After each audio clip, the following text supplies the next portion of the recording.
Assalamualaikum warahmatullahi wabarakatuh. Oke, selamat pagi semuanya. Apa kabar hari ini? Alhamdulillah ya baik. Semoga kita selalu diberi kesehatan oleh Allah Subhanahu wa Ta'ala. Oke, sebelum memulai pembelajaran hari ini, kepada ketua kelas silakan pimpin doa terlebih dahulu. Oke, sekarang Ibu absen dulu ya. Siapa yang nggak hadir? Oh, Ajis nggak hadir. Kenapa nggak hadir? Sakit. Oke, sebelum kita mulai pelajaran, Ibu punya salah satu ice breaking supaya kalian itu belajarnya lebih semangat ya. Kita mulai. Oke, cara mainnya itu kalian ikuti apa yang Ibu ucapkan. Oke, kita coba dulu ya. Kalian pegang hidung. Oke, betul ya. Terus kalian pegang mata. Masih ada yang salah ya. Masih percobaan. Oke, sekarang betul ya? Betul. Kalian pegang mata. Oke, betul. Sekali lagi ya. Kalian pegang dagu. Oke, betul. Seperti itu ya. Oke, langsung saja. Sekarang Ibu mulai kelasnya ya. Jadi, sekarang Ibu akan menjelaskan tentang pasar oligopoli. Nah, sebelumnya, menurut pengetahuan kalian, apa sih pasar?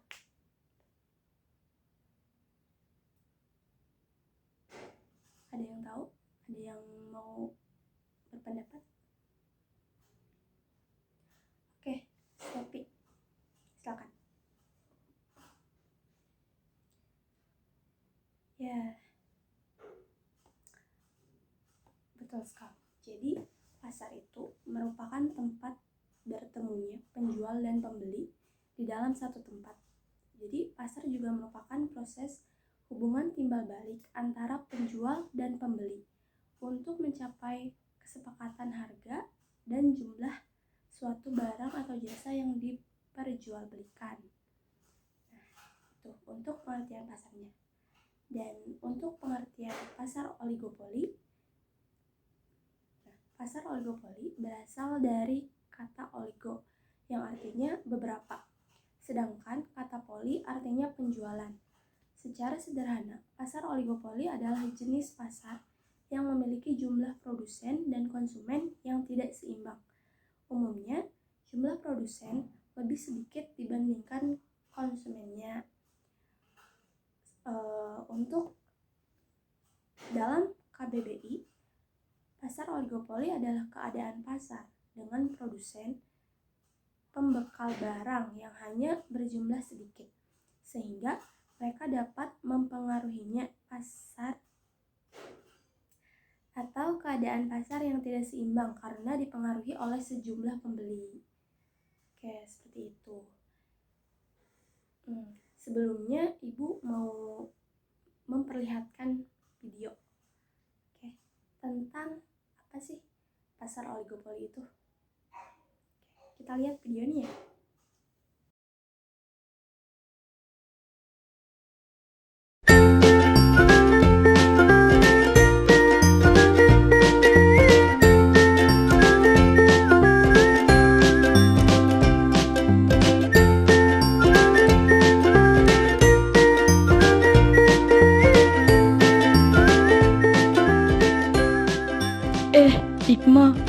Tadi tuh di kampus dosen ekonomi ngomongin pasar oligopoli.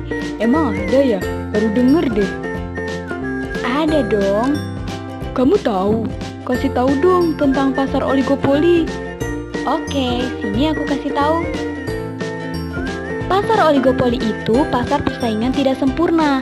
Karena pasar oligopoli itu pasar yang hanya terdapat beberapa perusahaan atau penjual yang memproduksi barang sejenis. Jadi tidak banyak pesaingnya. Kalau secara umum, pengertian oligopoli itu suatu keadaan di mana hanya ada 2 hingga 10 perusahaan yang menguasai pasar, baik secara sendiri-sendiri atau secara bersama-sama, yang mana perilaku antar perusahaan saling ketergantungan satu sama lain. Kalau tujuan pasar oligopoli? Pasar oligopoli memiliki tujuan agar para konsumen bisa leluasa memilih produk yang mereka inginkan. Inilah yang akan membuat produsen sadar untuk meningkatkan kualitas produk serta memenuhi kebutuhan konsumen mereka. Tentunya bagi produsen ini adalah tantangan tersendiri dan tentunya memberikan keuntungan yang lebih, terutama jika strategi pemasaran yang dilakukan sudah tepat. Pasar oligopoli ada ciri-cirinya nggak sih? Nah, ciri-ciri pasar oligopoli ada 7. Yang pertama, memiliki sifat saling mempengaruhi. Yang kedua, memiliki 2 produsen atau lebih, paling tidak kurang dari 10 produsen. Yang ketiga, produk yang dijual homogen atau seragam. Selain itu, sifatnya juga saling menggantikan satu sama lain. Keempat, kebijakan produsen utama menjadi acuan untuk produsen lainnya. Kelima, harga produk hampir sama karena kebijakan harga ini dipengaruhi oleh pemerintah. Keenam, produsen baru sulit masuk karena produsen utama sangat kuat. Dan terakhir, strategi pemasaran yang matang. Lalu, apa aja sih faktor-faktor penyebab terbentuknya pasar oligopoli? Dalam perekonomian yang sudah maju, pasar oligopoli banyak dijumpai karena didukung oleh teknologi yang sangat modern. Beberapa faktor yang dapat menimbulkan terbentuknya pasar oligopoli itu ada 2. Yang pertama, skala ekonomis. Dan yang kedua, kompleksivitas manajemen. Kalau macam-macam pasar oligopoli? Oligopoli itu ada 4 macam. Yang pertama, pasar oligopoli murni. Yang kedua, pasar oligopoli terdiferensiasi. Yang ketiga, pasar oligopoli non-kolusi. Dan yang keempat, pasar oligopoli kolusi. Contoh pasar oligopoli itu apa aja? Contoh pasar oligopoli itu seperti perusahaan atau organisasi yang menjual minyak bumi, batu bara, emas, dan perusahaan lain yang hanya memiliki sedikit pesaing, seperti Gojek, Grab, Honda, Yamaha, dan lain sebagainya. Kalau studi kasus dari pasar oligopoli? Salah satu contoh dari pasar oligopoli ini adalah perusahaan Pertamina, Shell, dan Total. 3 perusahaan besar ini merupakan contoh dari pasar oligopoli. Mereka menjual produk yang sama dan dikatakan pasar oligopoli karena hanya sedikit produsen yang menjual produk bahan bakar seperti 3 perusahaan tersebut. Nah, mereka ini juga sifatnya saling menggantikan. Misalnya, jika Pertamina mengalami kebangkrutan, maka posisi Pertamina akan digantikan oleh Shell dan Total. Harga produk yang dijual juga dipengaruhi oleh kebijakan pemerintah. Dikatakan pula sebagai pasar oligopoli karena sulitnya pesaing baru untuk masuk. Karena ketiga produsen tersebut sudah sangat kuat dan memiliki strategi yang matang. Nah, pada masa pandemi sepanjang semester 1 2020, ekonomi dunia tak terkecuali Indonesia mengalami penurunan yang sangat tajam yang berimbas pada volume penjualan di sektor industri dan retail. Pertamina sih masih jauh lebih baik dari perusahaan besar di dunia. Pertamina ini mengalami rugi bersih sekitar 767,91 juta USD. Sedangkan Shell mengalami kerugian bersih sebesar 18,40 miliar USD dan Total mengalami net loss sebesar 8,40 miliar USD. Nah, kerugian ini juga disebabkan oleh penurunan dan fluktuasi nilai tukar dan harga minyak mentah dunia yang juga menyumbang terhadap kerugian. Oh, jadi gitu pasar oligopoli. Oke deh, paham nih sekarang. Terima kasih ya. Iya, gitu. Oke deh, kembali kasih.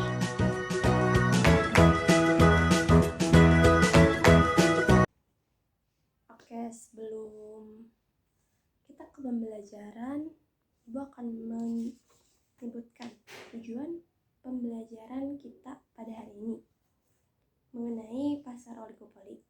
Yang pertama, mengidentifikasi pengertian pasar oligopoli. Yang kedua, mengidentifikasi karakteristik pasar oligopoli. Yang ketiga, mengetahui jenis-jenis pasar oligopoli. Yang keempat, mengetahui kelemahan dan kelebihan pasar oligopoli. Oke, seperti itu. Sebelumnya Ibu mau tanya, dari tayangan video tadi, siapa yang mau menjelaskan kembali apa yang ada dari video tersebut? Ayo.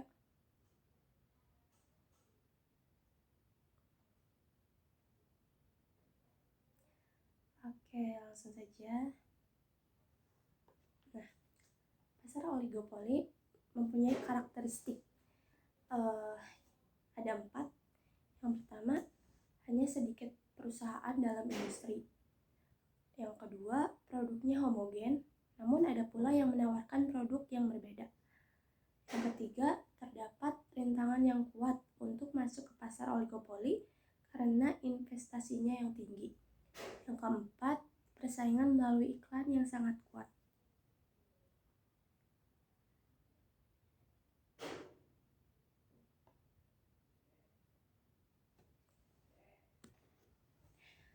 Pasar oligopoli mempunyai beberapa jenis-jenisnya.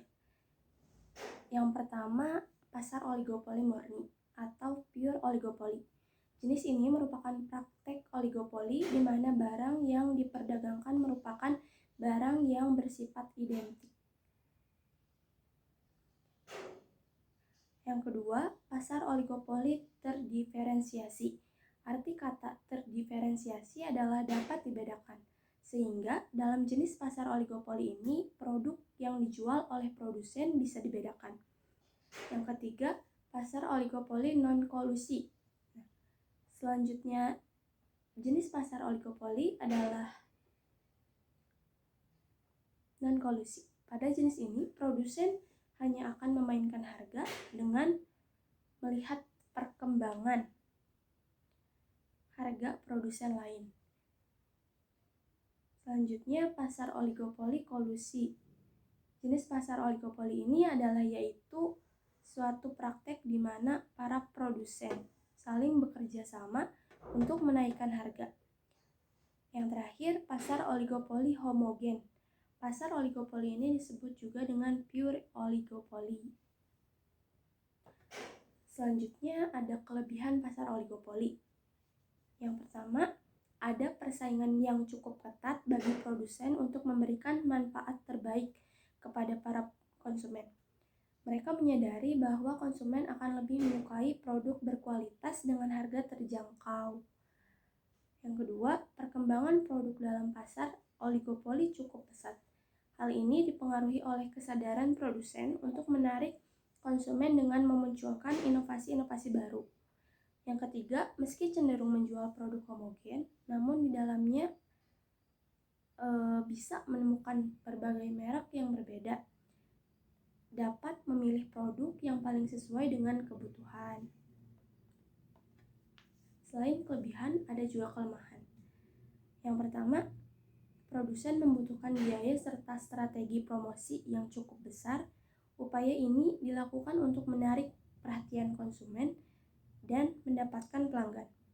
Yang kedua, sering terjadi perang banting harga antar produsen untuk memikat lebih banyak konsumen.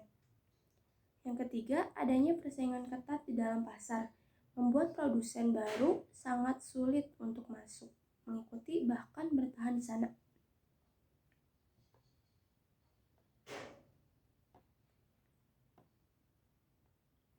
Oke, mungkin seperti itu. Oke, selanjutnya Ibu minta kalian membentuk kelompok. Kan di sini ada 20 orang. Oke, kalian bagi menjadi 5 kelompok yang beranggotakan 4 orang. Oke. Nah, selanjutnya kalian akan membuat peta konsep atau mind mapping mengenai materi tentang pasar oligopoli. Jadi kalian searching ya di Google, di internet, mau di YouTube, mau di Google, terserah. Terus kalian bikin mind mapping sebagus-bagusnya, yang rapi, oke? Bebas.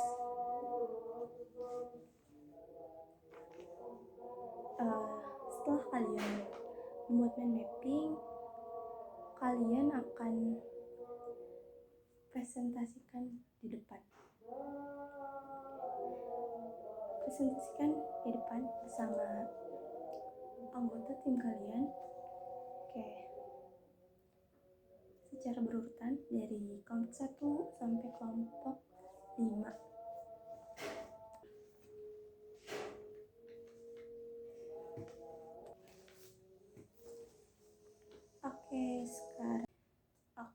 Setiap kelompok yang tampil tadi, alhamdulillah semuanya sudah ke depan ya.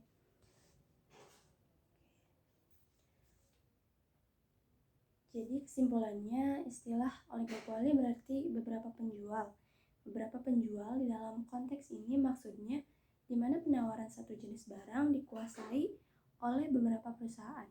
Beberapa dapat berarti paling sedikit 2 dan paling banyak 10-15 perusahaan. Pasar oligopoli merupakan suatu struktur pasar di mana hanya terdapat beberapa produsen yang menghasilkan barang-barang yang bersaing. Oke, mungkin sekian. Mari kita tutup pembelajaran hari ini dengan mengucapkan hamdalah bersama-sama. Alhamdulillah. Oke, sekian.